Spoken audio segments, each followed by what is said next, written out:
بسم اللہ الرحمن الرحیم الصلاۃ والسلام علیکہ یا سیدی یا رسول اللہ وعلی آلک وصحابک یا سیدی یا حبیب اللہ۔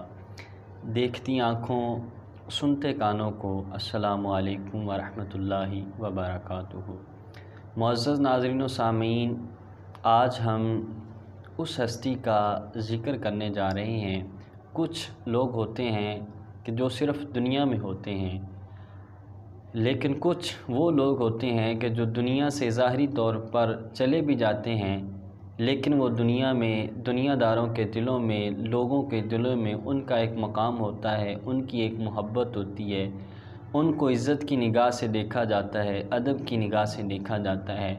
تو 9ویں صدی ہجری کے عظیم محدث، عظیم مفکر، حضرت میری مراد حضرت امام جلال الدین عبد الرحمن بن ابو بکر سیوطی شافعی علیہ الرحمہ، آج ہم آپ کا ذکر خیر کرنے کے لیے جا رہے ہیں، آپ کا تعارف بیان کریں گے، کیونکہ ہم ایک بہت ہی پیارا سلسلہ شروع کرنے لگے ہیں۔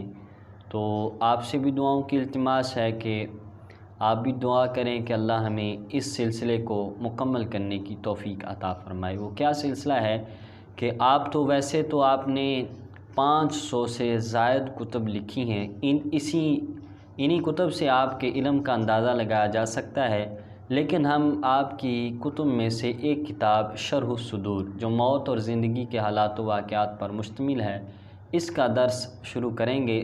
لیکن آج کے سلسلے میں مختصر آپ کا تعارف پیش کریں گے، کل بھی کچھ نہ کچھ آپ ہی کے حوالے سے ذکر خیر ہوگا، پھر اس کے بعد باقاعدہ ہم اس کتاب کا درس شروع کریں گے۔ اللہ کریم کی بارگاہ میں دعا ہے کہ اللہ کریم ہمیں عمل کی توفیق عطا فرمائے۔ آپ کا نام نامی اسم گرامی امام جلال الدین عبد الرحمن بن ابو بکر سیوطی شافعی علیہ الرحمہ۔ آپ کی ولادت بسعادت آپ بروز اتوار 1 رجب 849 ہجری 3 اکتوبر 1445 عیسوی بعد از نماز مغرب مصر کے شہر قاہرہ میں پیدا ہوئی۔ یہ آپ کی ولادت بسعادت۔ آپ کے لقب، ایک لقب ہے جلال الدین، ایک لقب ہے ابن القطب۔ ابن القطب لقب کی بہت ہی پیاری وجہ ہے کہ آپ کو ابن القطب کیوں کہا جاتا ہے۔ آپ کے والد گرامی کیونکہ علم کے ساتھ محبت رکھنے والے تھے، ایک عالم دین تھے، تو کتابوں کے ساتھ اکثر ان کا واسطہ تھا۔ تو آپ کی والدہ ماجدہ کو کتابیں لینے کے لیے لائبریری سے بھیجا کہ فلاں کتابیں لے کے آؤ۔ آپ لینے کے لیے گئیں، آپ اس وقت اپنی ماں کے پیٹ میں تھے۔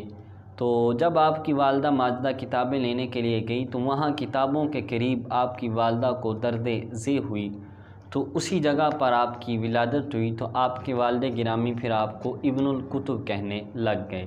تو ایک آپ کا لقب ابن القطب ہے، اور آپ کی کنیت ابو الفضل ہے۔ آپ کے آبا و اجداد، آپ کے آبا سارے ہی نیک اور متقی پرہیزگار تھے، اور اپنے والد گرامی کے بارے میں خود فرماتے ہیں کہ میری نظر میں سب سے زیادہ ہمارے آبا میں جس نے دین کا کام کیا ہے وہ میرے والد گرامی ہیں۔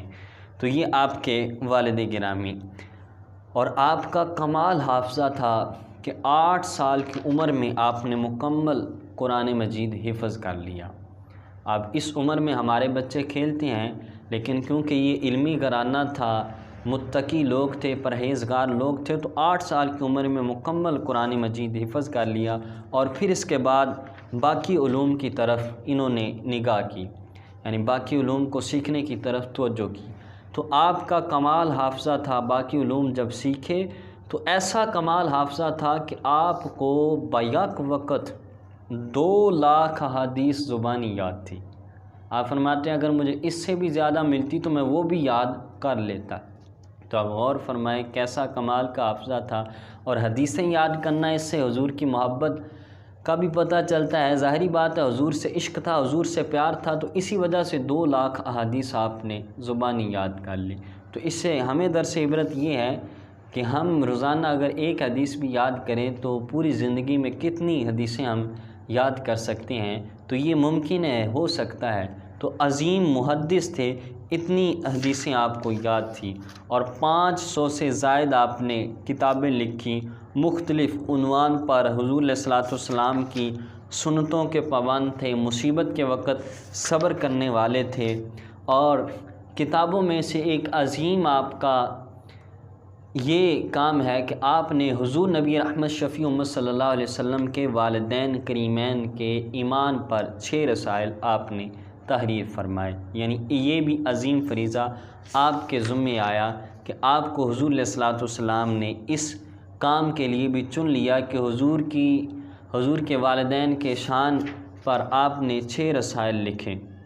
تو اور اس کے علاوہ اور دیگر حدیث کے موضوع پر بے شمار آپ نے کتابیں لکھی، جن کا مختصر ذکر کتابوں میں ہے کہ 500 سے زائد، اور یہ کتب ان میں سے بہت زیادہ موجود بھی ہیں، مل بھی جاتی ہیں۔ تو یہ عظیم محدث، اور اس کے علاوہ کل جو ہمارا سلسلہ ہوگا اس میں ہم بارگاہ مصطفیٰ صلی اللہ علیہ وسلم میں آپ کا کیا مقام تھا، آپ کا کیا مرتبہ تھا، اس حوالے سے گفتگو کریں گے، آپ کی کشف اور کرامات اس حوالے سے، آپ کے وصال کے حوالے سے ذکر کریں گے۔